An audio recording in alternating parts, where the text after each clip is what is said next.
آج ہم پیروں کے پاس جاتے ہیں، اپنے شیخوں کے پاس جاتے ہیں تو ہم دنیا داری طلب کرتے ہیں، دنیا کی تلاش میں جو ہے ہم لگ رہے ہیں اور دنیا تلاش کر رہے ہیں کہ پیر صاحب دعا فرمائیے اللہ مجھے کار دے دے، مجھے بنگلہ دے دے، مجھے گاڑی دے دے۔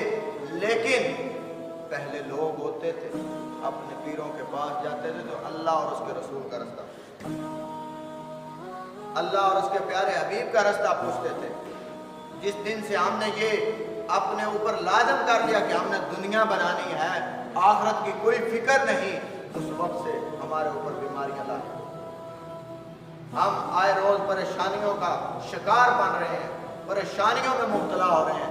اس کی وجہ کیا ہے؟ ہم نے اللہ اور اس کے رسول کا رستہ چھوڑا۔ آئیے سامنے محترم حضرت سعد بن ابی وقاص رضی اللہ تعالیٰ عنہ حضور کے بڑے پیارے صحابی ہیں، حضور کی بارگاہ میں حاضر ہوتے ہیں، آ کر عرض کرتے ہیں یا رسول اللہ دعا کیجئے کہ اللہ تعالیٰ مجھے مستجاب الدعوات بنا دے۔ صحابہ کیا مانگ رہے ہیں اور آج ہم کیا مانگتے ہیں؟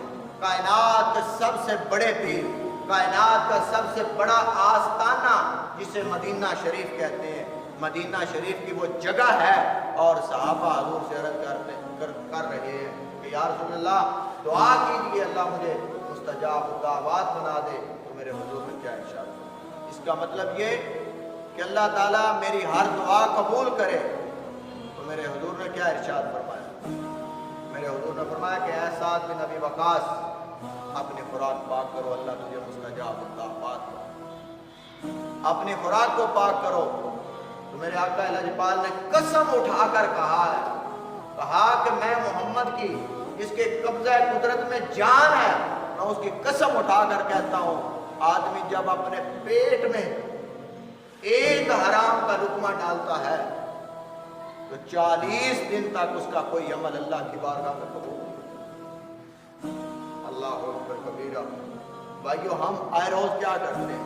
رشوت عام ہے، حالانکہ اس پر بھی حدیث ہے الراشی والمرتشی وکلاہما فی النار، رشوت دینے والا اور لینے والا دونوں جہنم۔ ایک کی 50,000 تنخواہ بھی ہے لیکن ایک 12,000 کمانے والا ہے، جب وہ اس سے رشوت لیتا ہے تو انسانیت کا جنازہ نکل جاتا ہے۔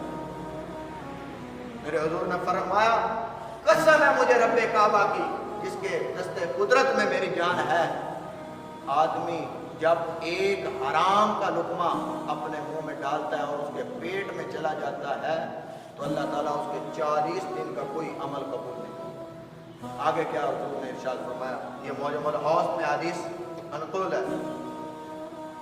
حضور نے ارشاد فرمایا کہ جس کا گوشت حرام خوری سود سے اگا ہو تو اس کے لیے جہنم کی آگ۔ آپ اب خود ڈیسائیڈ کر لیں جیسے کرنا ہے کہ ہم نے حلال کھانا ہے یا حرام کھانا ہے۔ عہد کریں کہ ہم نے اللہ وحدہ لا شریک کا جو حکم ہے اس کو پورا کرنا ہے، حلالن طیبن، حلال اور پاکیزہ رزق کھانا ہے، حرام کے نزدیک نہیں جانا۔ جب آپ حرام کے نزدیک جائیں گے تو بیماریوں میں بھی مبتلا ہوں گے، پریشانیوں میں بھی مبتلا ہوں گے، آئے روز نئی آفت و بلیات کا شکار ہوں گے۔ اپنے رزق کو پاک کرو، اپنے کھانے کو پاک کرو، اپنی اولاد کو پاک کھانا کھلاؤ تاکہ تمہاری اولاد جو ہے وہ نیک بن سکے۔ اللہ تعالیٰ ہمیں عمل کی توفیق